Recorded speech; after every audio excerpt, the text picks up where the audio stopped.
สบายดีเมื่อนี้เขาจะมาสอนวิธีการสมัคร Exchange Bitclick เนาะก่อนอื่นเขาก็มาเข้าที่www.bitclick.com เนาะจากนั้นก็มาที่ลงทะเบียนมาที่หน้าลงทะเบียนเขาก็ใส่อีเมลเขาอีเมล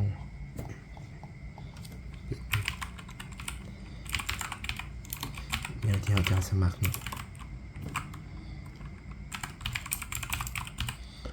ตัวนี้มันสื่อผู้ใช้อันนี้เขาก็สุดแล้วแต่เขาสีใส่เลยเขาใส่สื่อผสมตัวเลขก็ได้อันนี้มันรหัสผ่านประกอบต้องมีตัวพิมพ์น้อยมีตัวพิมพ์ใหญ่แล้วก็ต้องมีตัวเลขนำบานทั้ง2อย่างรวมกันนั้นต้องมีความยาวตั้งแต่8 หา 72ตัวอันนี้ตัวรหัสแนะนำมันอยากใส่เป็นตัวภายในนั้นก็ได้หรือว่าอยากใส่รหัสค่อยก็ได้ตัวนี้เนาะหน่อย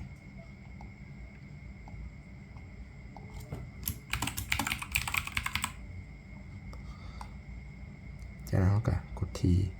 ข้าพเจ้าติ๊กตัวนี้เนาะติ๊กถือจากนั้นกดทีลงทะเบียน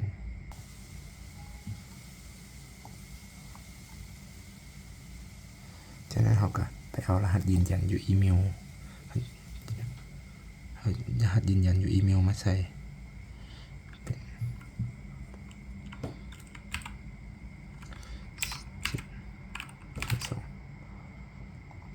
จากนั้นก็จะเข้ามาสู่หน้านี้เนาะหน้านี้หลังจากนั้นแล้วก็เขาเฮ็ดเติมอีก3ขั้นตอนหรือว่าเขาไม่เฮ็ดฮอตแต่ขั้นตอนอีก2ขั้นตอนก็ได้มาต้องมาเปิดเป็นยืนยันตัวตนเปิดใช้งานเดี๋ยวนี้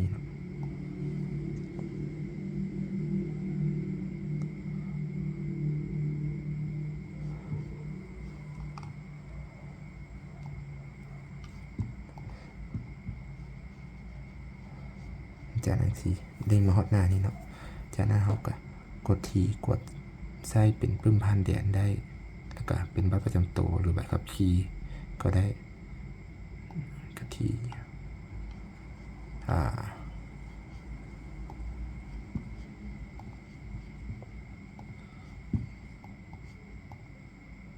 ที่ยืนยันเนาะจากนั้นเขาก็ประกอบข้อมูลที่อยู่ในตามเอกสารเขาเนาะอันนี้เขาก็ใส่เป็นชื่อเป็นนามสกุลแล้วก็เป็นชื่อภาษาอังกฤษวันเดือนปีเกิดแล้วก็เป็นเพศที่อยู่อาศัยเขาก็ใส่เป็นลาวเนาะ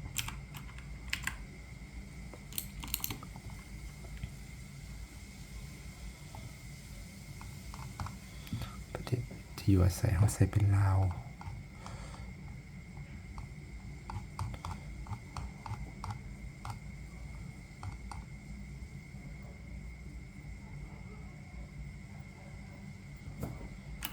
ใส่เป็น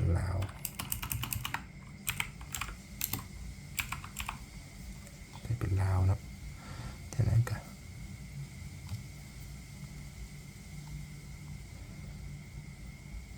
อันนี้ติ๊กถือถ้าว่าเป็นUS เนาะอันนี้เราไม่ต้องติ๊ก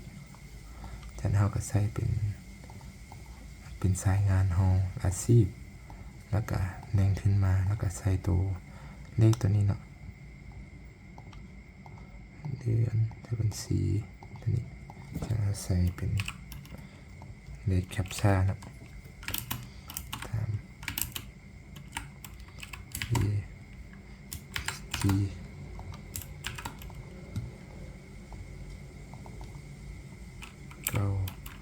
G 3ตัวจากนั้นก็ใส่สื่อถือใส่บนนี้ก็ใส่อุตสาหกรรมใส่อาชีพเรื่องที่มาเงินทุนแล้วก็กดถัดไปแล้วก็สิมันเด้งฮอตหน้ายืนยันเนาะยืนยันเขาก็กดสืบต่อไปจากนั้นเขาก็กรอกข้อมูลที่เขามีตัวนี้เขาจะใช้เป็นพาสปอร์ตเนาะ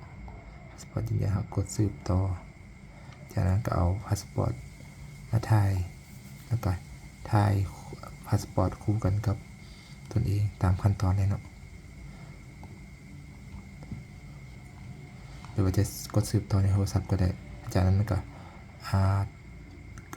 ถ่ายพาสปอร์ตลงแล้วก็ถ่ายพาสปอร์ตคู่กับตนเองลงจากนั้นแล้วก็มันจะขึ้นขั้นตอนรอท่าการยืนยันถ้าว่ายืนยันตัวตนแล้วบัญชีเฮาจะขึ้นเป็นตัวเป็นสำเร็จเนาะ